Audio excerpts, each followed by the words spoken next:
अगर मार्गदर्शक मंडल में उस व्यक्ति को डालने का काम किया जाए तब वो कुछ कह तो नहीं सकता, लेकिन घुट घुट कर मरने पर मजबूर जरूर हो जाता है। आप बीजेपी के मार्गदर्शक मंडल के नेताओं को देख लीजिए जिनको डालने का काम किया गया, चाहे लाल कृष्ण आडवाणी हो जिन्होंने बीजेपी को बनाने का काम किया।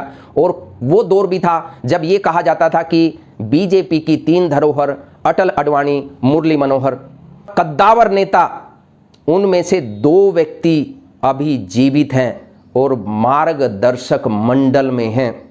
मोदी जी उनका मार्गदर्शन बहुत अच्छे से प्राप्त करते हैं और ऐसा ही मार्गदर्शक मंडल में डालने का काम हरियाणा में अनिल विज का हो गया है। अनिल विज के साथ ये कहें कि खेला हो गया है। मार्गदर्शक मंडल में जाना कोई नहीं चाहता। हरियाणा के मुख्यमंत्री ने करनाल में कहा कि अनिल विज हमारे वरिष्ठ नेता हैं, उनका मार्गदर्शन हमें प्राप्त होता रहेगा। और उसके बाद उनके वहाँ वो मार्गदर्शन प्राप्त करने के लिए चाय के बहाने पहुँच गए अम्बाला में। अब उन्होंने क्या मार्गदर्शन उनको दिया वो तो सैनी साहब जाने या अनिल विज साहब जाने कि उन्होंने मार्गदर्शन उनको क्या दिया और आगे में वे क्या मार्गदर्शन उनका करने वाले हैं। लेकिन इतनी सच्चाई जरूर है कि जब ये कैबिनेट मिनिस्टर थे, होम मिनिस्टर थे और सैनी साहब अम्बाला के जिला अध्यक्ष थे, इनकी बनती नहीं थी। और यहाँ तक मालूम पड़ा है कि अनिल विज ने अपने साथियों को, अपने कार्यकर्ताओं को यहाँ तक आदेश दे दिया था कि अम्बाला कैंट में उनका बतौर जिला अध्यक्ष कोई प्रोग्राम होना नहीं चाहिए और उनका प्रोग्राम अम्बाला कैंट में होने नहीं दिया था। ये वहाँ के कुछ बीजेपी के लोगों ने हमें जानकारी दी है। इस पर चाहें तो अनिल विज साहब और सीएम साहब टिप्पणी कर सकते हैं कि इसमें कितनी सच्चाई है या इन्हीं के अपने लोग गलत बयानी कर रहे हैं। लेकिन मार्गदर्शक मंडल, ये कमाल का मंडल इन्होंने बनाया है कि आदमी चाहकर भी उसका विरोध नहीं कर सकता।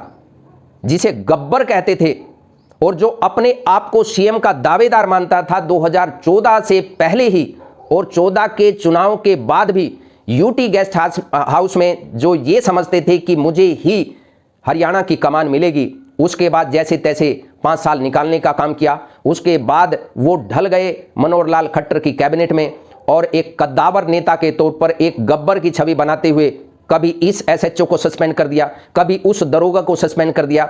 सस्पेंड करने में जिनकी बहुत फुर्ती दिखाई देती थी, आज वो खुद सस्पेंड हो गए हैं।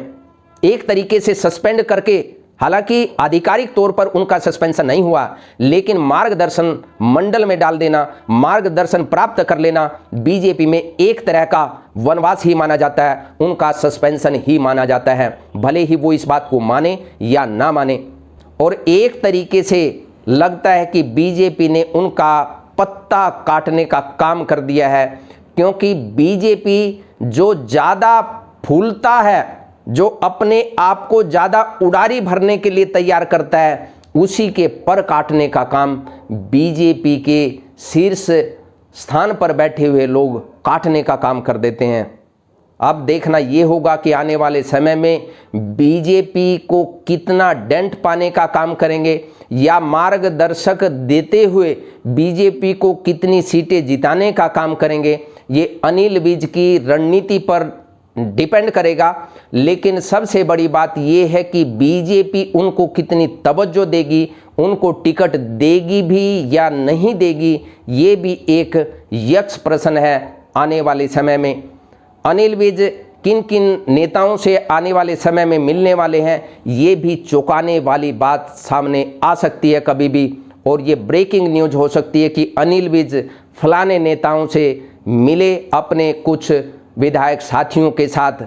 और एक बात और हम बता दें कि जब जेजेपी का समर्थन था, 10 विधायकों का समर्थन था, तो 50 विधायक इनके पास थे, लेकिन इन्होंने केवल एक ही इंडिपेंडेंट को, रणजीत सिंह को कैबिनेट मिनिस्टर बनाने का काम किया। बाकी जो इंडिपेंडेंट सरकार को चलाने का काम कर रहे हैं सपोर्ट दे करके, उनको फूटी कोड़ी नहीं मिली है, उनको कोई मंत्रालय नहीं मिला है। इसलिए वो क्यों चाहेंगे कि इस सरकार में रहते हुए खाली वो भी मार्गदर्शक मंडल में बैठ करके इनका मार्गदर्शक करते रहे, इनका जयकारा करते रहे और ये आगे बढ़ते जाते हुए उन विधायकों का धन्यवाद तक ना करें और मंत्रालय अपने ही आदमियों को दे दें और वो चुपचाप बैठे रहें, ऐसा हो नहीं सकता।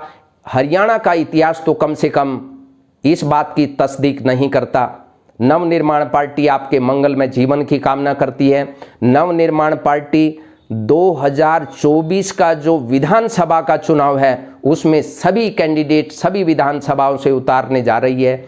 आप नवनिर्माण पार्टी का साथ दीजिए, निश्चित तौर पर बदलाव नजर आएगा। निश्चित तौर पर हम आपको गारंटी देते हैं कि आज तक जितना भी शासन किसी भी पार्टी ने किया है उनसे बेहतर शासन व्यवस्था नवनिर्माण पार्टी देने का काम करेगी। हम आपके मंगलमय जीवन की कामना करते हैं। नमस्कार, जय हिंद, जय भारत, जय हरियाणा।